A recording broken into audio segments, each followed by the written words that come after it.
F1's going through its biggest ever overhaul in 2026 with very different cars, new engines, and lots more changes, creating a huge set of unknowns. Here's everything you need to know about F1's transformation, the new teams and manufacturers that are involved, and the potential for a big competitive shake-up and fresh controversies.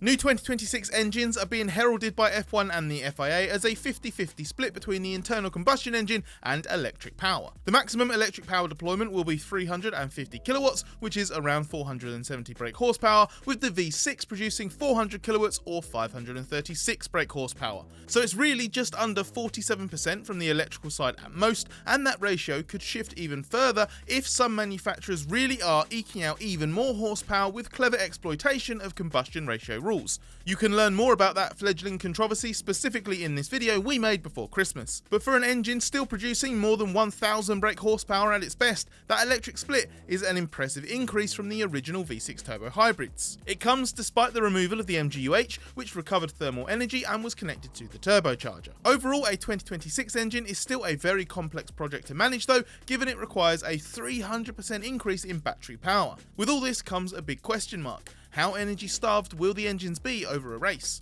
There's plenty of power to punch out when everything's working. Mercedes technical director James Allison calls it a fearsome beauty at 100% capacity. The big unknowns are how much recharging of the battery will be possible, what it will take to achieve that, and the impact it will then have on the quality of racing if some cars are totally energy depleted and defenseless. There's a new overtaking aid in 2026 to replace the drag reduction system, and this time it'll be on the engine side. What was going to be known as the manual override mode will be simply referred to as overtake mode. In a normal state, the new engines will gradually reduce their electric power output down from 350 kilowatts on the straights. But if a driver is within 1 second of another car at a specified detection zone, they can use the overtake mode to keep deploying the full 350 kilowatts for longer at one or more straights on that lap. They'll have 350 kilowatts until they hit 337 kilometers an hour, at which point the power deployment tapers off until stopping completely at 355 kilometers an hour. Overtake mode will be different to what you'll hear referred to as boost, which is just the regular use of the battery that's been charged by the energy recovery system and can be used to defend or attack anywhere on track. Speaking of charging, F1 wants to phase out the use of harvesting or regen to simplify the language around the engines. Charging will be a bigger factor in 2026, given the engines will need to essentially act as generators for the battery at times, whether that's by lifting and coasting, braking, or revving the engine in the corners.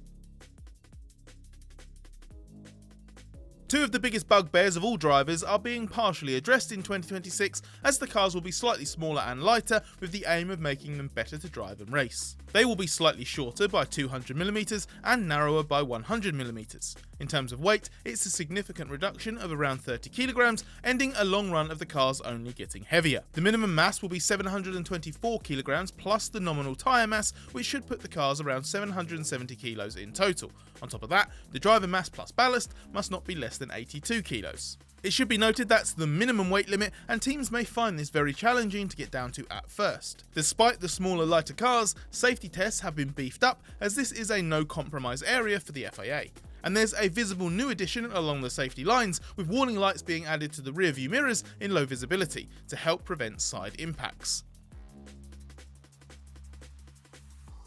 The new car rules are not going to be a continuation of the ground effect era, as F1 moves away from complicated sculpted Venturi tunnels on the underfloor. The cars will have flatter step plane floors again, which are also 150mm narrower. In conjunction with narrower front wings and the removal of the beam wing underneath the main rear wing, overall downforce will be reduced by up to 30%. These changes mean less wing area on top and less surface area under the car, plus things like slightly narrower wheels and the removal of front wheel arches mean drag levels will be reduced significantly too. Oddly, F1 and the FIA seem to disagree over how much. F1 says it's by up to 40%, while the FIA says it's up to 55%. Regardless, the performance profile of the cars will shift significantly. They will be slower through the corners, but faster on exits and on the straights too. And the new aero era should move the cars away from being run so aggressively low, which will open up setup directions more and be a bit kinder on drivers' backs after 4 years of punishing, bumpy driving experiences.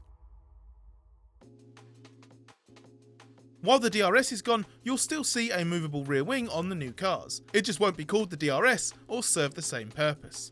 Instead, the active aero that will be a key feature of F1 2026 will relate to both the front and rear wings in two different states. There will be a corner mode that is just the wings in the normal maximum downforce position, and straight mode, in which the front and rear wings switch to a different position to reduce the drag and help spend as little energy in the engines as possible on the straights. This will be controlled by specific zones around the circuit that race control will set based on track layout, weather conditions, and any specific race circumstances. There could be some differences in where teams pitch their wing levels and exactly how much downforce they want or are able to shed on the straights. But it's meant to be less of a performance differentiator and more a necessary evil to assist the new engines.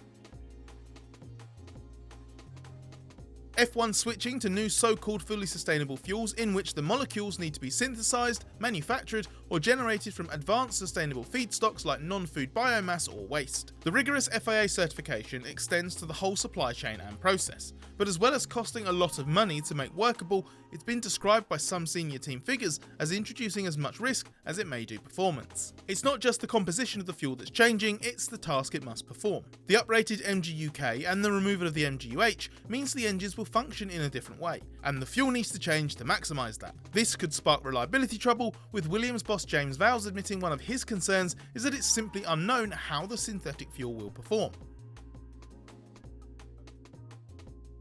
Audi will race in F1 for the first time in 2026, as Sauber has formally rebranded as the Audi Revolut F1 team. Audi's been tempted into F1 by the new engine rules and other shifts in the landscape, and it's not the only one. Ford's back, in a manner of speaking, as a technical partner to Red Bull powertrains, although it's more of a commercial arrangement with Red Bull putting together its first in-house engine. Linked to that, Honda's half-baked official withdrawal from F1 is over, as it swaps Red Bull for Aston Martin as the Adrian Newey-led team's new works engine partner. On the team side, there are two significant branding changes. McLaren adds MasterCard as a title sponsor, its first such arrangement since Vodafone in 2013, while Haas takes on added Toyota branding as TGR Haas F1 team. It's also worth noting Renault's works team era is over, as Alpine officially becomes a Mercedes customer.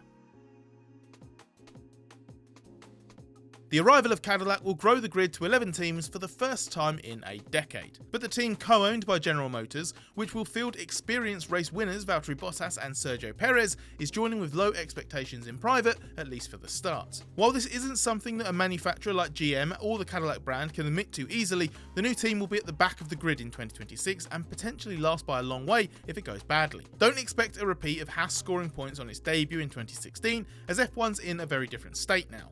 And Cadillac is operating its team without the same kind of ultra-close Ferrari alliance or outsourcing of manufacturing to a company like Dallara. So the message will be that it's not the starting point that matters, but how much progress can be made and how quickly. The controversy over an engine loophole that some fear will have a massive impact on the pecking order for the whole season stems from the fact manufacturers will have their specifications homologated by March the 1st. Post-homologation, upgrades will only be allowed for the year after. But there could be light at the end of the tunnel for engine makers that underperform, as anyone that has a significant enough disadvantage will be given chances to catch up. A performance index will be created for each manufacturer's V6 engine, and additional development and upgrade opportunities will be afforded to manufacturers through the year. There will be 3 periods from races 1 through 6, 7 through 12, and 13 through 18, and at the end of these periods, a manufacturer eligible for extra development can implement further upgrades, extend the usage of their test benches, and adjust their cost cap spending to accommodate it. This will be based on how far off the performance index a manufacturer is. 2% but less than 4% below the best engine allows for 1 additional upgrade, more than 4%, and a manufacturer gets 2 upgrades. Minimal incidental changes for packaging reasons may be carried out in season with FIA approval, and so may modifications to components for the sole purposes of reliability, safety, cost saving, or supply issues. F1 will have 2 races in Spain in 2026, in theory. The new Madrid race will not be a conventional city street race, but more of a hybrid using what F1 calls street and non-street sections. The track runs around an exhibition venue and will utilise some local roads, but faces a race against time to be ready for its planned September debut. It's been subjected to a lot of scrutiny, particularly in the Italian media, which is probably no coincidence given Madrid's place on the calendar has come at Imola's expense. The suggestion is that Imola's ready to step in as a backup, although F1 and Madrid organisers are adamant the latest new race will be ready in time. Parts of the car that will look quite different once you notice are the wheels and tyres. The front tyres will be 25mm narrower and the rear's 30mm narrower to reduce drag and weight. Wheel covers are gone, teams can design their own wheel rims now, plus there'll be some new branding on the tyre sidewalls. What's hard to judge and will be most relevant in the end is tyre performance. The tyres will be even more important for cornering grip given the reduced aerodynamic performance of the cars. Despite the reduction in size, Pirelli has been tasked with achieving a minimum reduction in grip. But how good will this be? Will there be significant balance shifts as a result? And what kind of graining and thermal degradation will be suffered based on how very different cars end up performing and how smaller tyres will cope with that? One of the big targets for the previous rules era was to improve following and therefore overtaking, but as we've explained in another video, this was something of a failure. In terms of useful lessons for 2026, it's hoped that simplifying front wing end plates, controlling the inside of the front brake drums and narrowing the floor will help stop teams coming up with designs that create a problematic wake for the car behind. There will be some prescribed wheel bodywork and in-washing wheel weight control boards at the front of the side pods to try to improve the flow that's passed on too. As we mentioned earlier, one concern is that the new overtake mode is so powerful and energy levels end up so varied that drive-by passes on the straights become prevalent anyway. The FIA is aware of this and says it has some levers to pull to either make overtaking a bit harder or a bit easier depending on how the early races play out.